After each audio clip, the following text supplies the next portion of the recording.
member of the Committee on Youth Empowerment, Development and Vocational Training. It was good for us to be able to tour these VTCs, especially here in Magamba. We had a picture of how the VTC has been operating and how it's been improving the lives of young people, especially those who are not academically inclined. As you know, in Mutare and in Manicaland, we border Mozambique, where a lot of goods, illicit drugs come through, and our youth are susceptible to drug and substance abuse.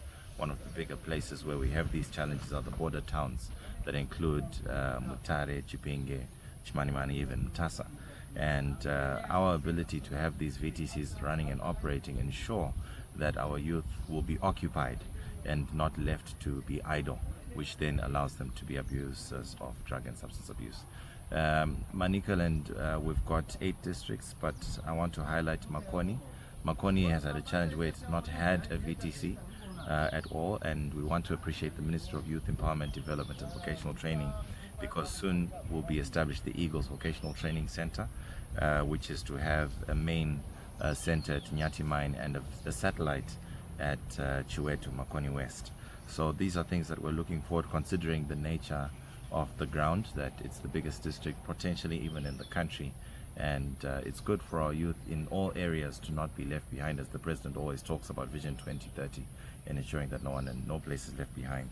One other thing that we picked up from these visits is that it's not just training.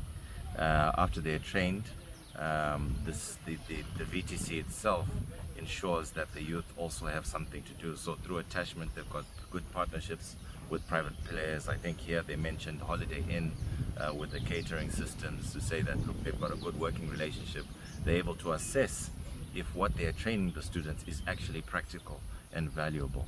And this to us is very important, because in the ever-changing technological environment, it's good for us to be able to assess that what we're teaching these students is practical, it can be used, it can be done, and it's relevant, especially to the ever-changing times. So it's something that we appreciate from this visit. We also learned that they do a needs assessment. If they feel that a new course has to be taken up, they do a needs assessment on it in partnership with their colleagues. We appreciate as well the aspect of funding, to say that obviously they retain a lot of their funds, and they've been able to aptly show us how they utilize those funds and put them to good use, so that it's not just a sunk cost whereby funds come and then they just utilize them and no generation of funds whatsoever. So it's a good initiative that they utilize the human resource capital they have of students to generate their funds so that they can operate and run independently, so to speak. But of course, more support is needed, especially in terms of acquiring of equipment. And obviously, as the committee led by Honorable Siambi, we'll do our best to try and push that they get more funding, so that at least they'll be well established in terms of equipment, well established in terms of technological curricula that is up to date with what's there in our ever-changing world.